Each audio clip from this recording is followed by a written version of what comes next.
का दोस्त है। अरे ये लड़का। जब हम बहुत छोटे थे तो ये मुझसे बहुत दूर चला गया था, लेकिन मुझे यकीन है कि ये एक दिन जरूर वापस आएगा। तुम्हें पता है, इससे अच्छा दोस्त मुझे आज तक नहीं मिला नोबिता।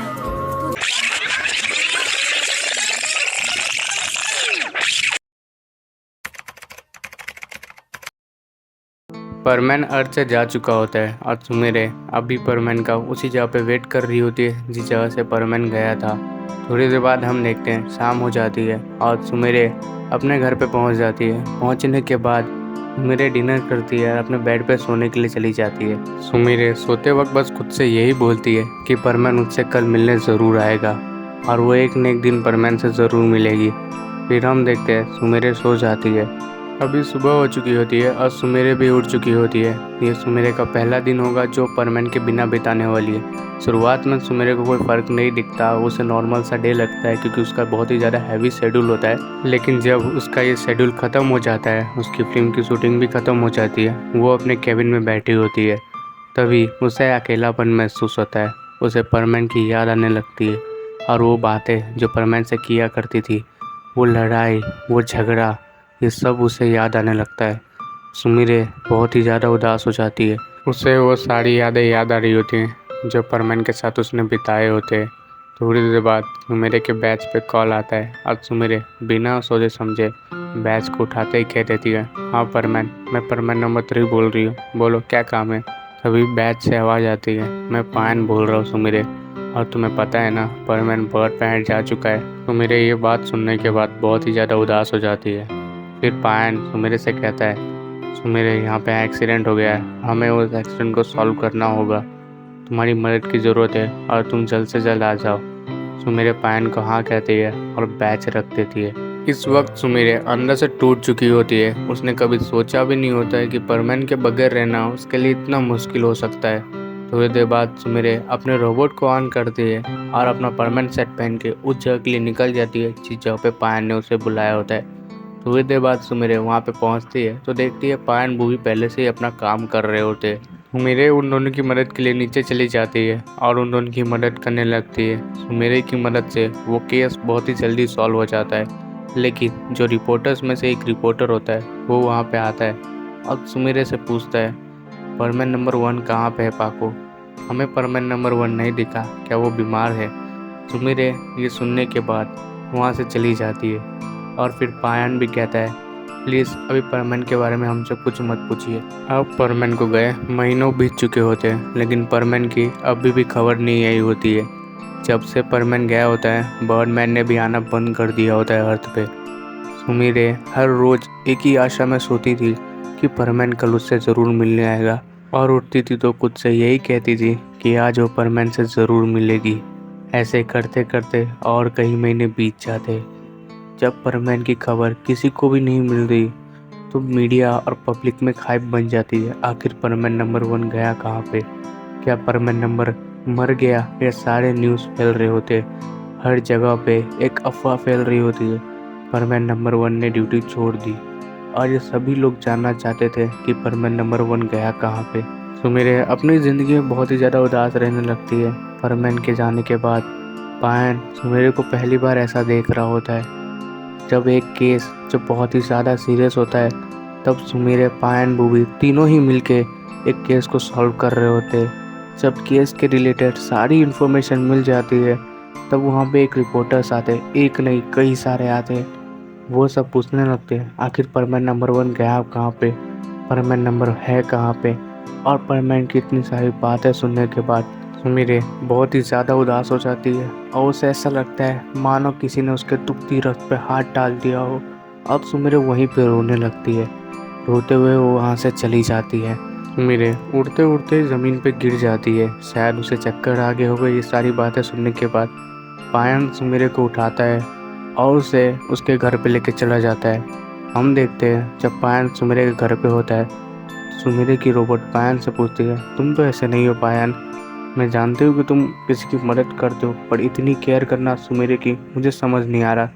तुम हमारे घर के आसपास हमेशा रहते हो, हर समय सुमेरे के ऊपर नज़र रखी रहते हो, क्यों।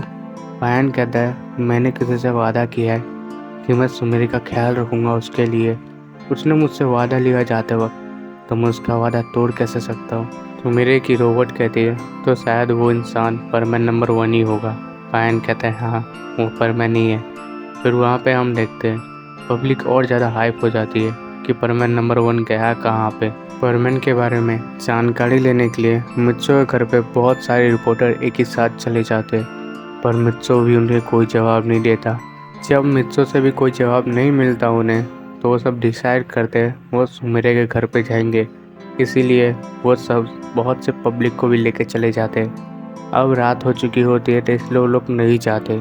और यहीं दूसरी तरफ हम सुमिरे को देखते हैं। वो फ़ोटो देख रही होती है जिसमें वो परमैन के साथ होती है और उन यादों को याद कर रही होती है।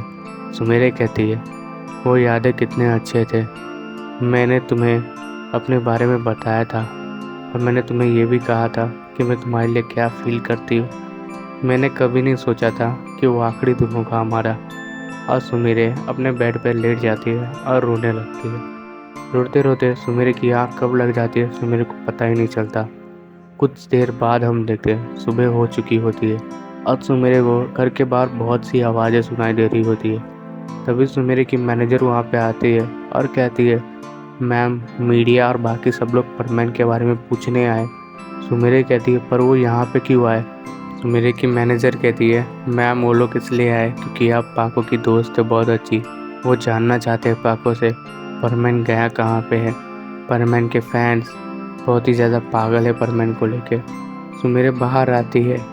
वो सोचती है कि उन सबको मना कर देगी, लेकिन इतने सारे सवाल एक ही बार पूछने जाने पर परमैन के बारे में सुमिरे को बहुत ही ज़्यादा अंदर से तकलीफ़ होती है। सुमिरे उधर सिर्फ खड़ी होती है और उसके आँख से आंसू आ ही रहे होते। सुमिरे अपना घर का दरवाज़ा खोलती है, अपने कमरे में भाग के चली जाती है। सुमिरे के मैनेजर बॉडीगार्ड समझ नहीं पा रहे होते कि मैम को हुआ क्या। सुमिरे रोते रोते हुए पायन को कॉल करती है और कहती है पायन तुम जल्दी से यहाँ पे आ जाओ। वो परमैन के बारे में मुझसे पूछ रहे और मैं कुछ जवाब नहीं दे पा रही हूँ। मुझे नहीं पता परमैन कहाँ पे और कैसा है।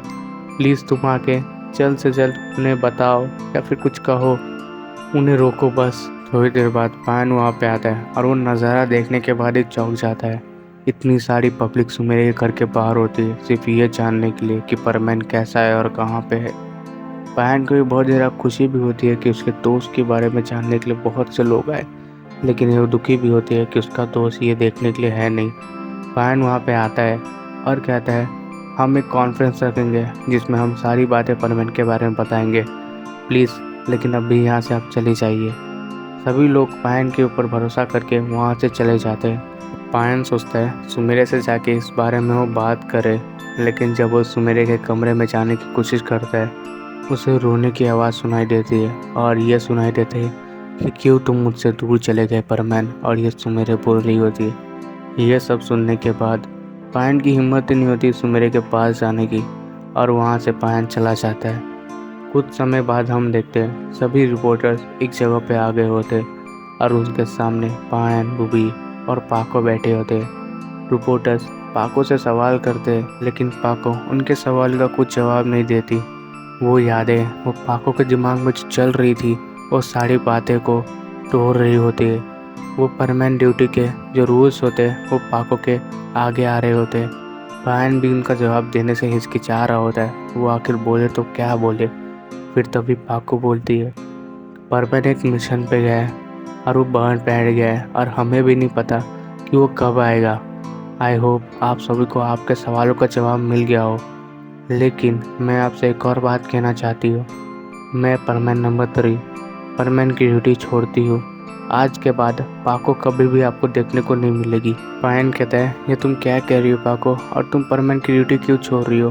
पाको कहती है मैं जब भी इस परमैन सेट को पहनती हूँ तब तक मुझे उसकी याद आती है। ये माहौल और ये सारी बातें उससे जुड़ी हुई है, वो सब मुझे उसकी तरफ खींचती है और मैं ऐसे नहीं रह सकती। मुझे बहुत तकलीफ़ होती है जब जब उसकी याद आती है। मुझे और नहीं जूझना इस तकलीफ़ से, और मैंने उसे वादा किया था कि मैं रोऊंगी भी नहीं, मैं उसका इंतज़ार करूंगी। और ये कह के पापा वहाँ से चली जाती है। वहाँ से सीन कट होता है और कुछ महीने बाद हम देखते हैं अब किसी को नहीं पता कि परमैन नंबर 3 कौन थी। सिवाय दो लोगों के, एक पायन और भूवी। हम देखते हैं पायन भूवी के सामने कोई खड़ा होता है और वो और कोई नहीं, बर्डमैन होते हैं। बर्डमैन पायन भूवी से कहते हैं, मैं तुम लोगों का परमानेंट सेट लेने आया हूँ, क्योंकि अब जापान में हर तरफ शांति हो गई है, तो अब परमानेंट रहने का भी कोई मतलब नहीं है। पायन भूवी कहते हैं, तो परमानेंट का क्या? हमारा दोस्त कहाँ पे है? आप उसे अपने साथ लेके गए, लेकिन उसके बारे में हमें कुछ नहीं बताते। परमानेंट कहाँ पे है बर्डमैन? बर्डमैन कहते हैं, परमानेंट जहाँ पे भी है वो खुश है और मैं तुम्हें उसके बारे में कुछ बताता हूँ। तभी वहाँ पे सुमिरे आती है और कहती है, कैसे है आप बर्डमैन? बर्डमैन कहते हैं, तुम यहाँ पे क्या कर रही हो? मैंने यहाँ से परमानेंट को बुलाया था और तुम अब परमानेंट नहीं रही, तो तुम यहाँ पे कर क्या रही हो? पायन कहता है, मैंने उसे बुलाया है। बर्डमैन कहते हैं, पर क्यों तुमने उसे बुलाया? तुमने रूल्स तोड़ा है पायन, तुम्हें पता है ना? पायन कहता है, मुझे ही नहीं, भूवी को ही नहीं, सुमिरे को भी हक है परमानेंट के बारे में जानने का। उसने परमानेंट के लिए अपनी परमानेंट ड्यूटी छोड़ी और आप चाहते हैं कि मैं उसे कुछ पता चलने ना दूँ परमानेंट के बारे में? आप कितने बुरे हैं बर्डमैन। बर्डमैन कहते हैं, तो ठीक है, मैं तुम्हें कल परमानेंट से मिलाऊंगा, लेकिन वो आखिरी बार होगा, क्योंकि मुझे भी नहीं पता परमानेंट अर्थ पे वापस आएगा भी कि नहीं। ये कह के बर्डमैन वहाँ से चले जाते हैं। कल 5 बजे मिलना, ये टाइमिंग होती है। सुमिरे अब नीचे बैठ जाती है और उसके आंखों में आंसू होते हैं। ये समय वो होता है जब सुमिरे को मिक्स फीलिंग आ रही होती है। एक तरफ डर भी होता है कि परमानेंट से दोबारा कभी नहीं मिल पाएगी कल के बाद, और एक तरफ खुशी भी होती है कि इतने दिनों बाद आखिरकार वो परमानेंट से मिलेगी। तो ये था पार्ट 1, क्या वो परमानेंट से मिल पाएगी? ये पार्ट 2 में देखेंगे, और स्पेशली मैं बहुत ज़्यादा एक्साइटेड हूँ इस स्टोरी के लिए। चैनल पे नए, चैनल को सब्सक्राइब कर लो, वीडियो को लाइक करना भूलना मत, और हाँ, प्लीज़ सपोर्ट करो, चैनल बहुत डाउन में चल रहा है।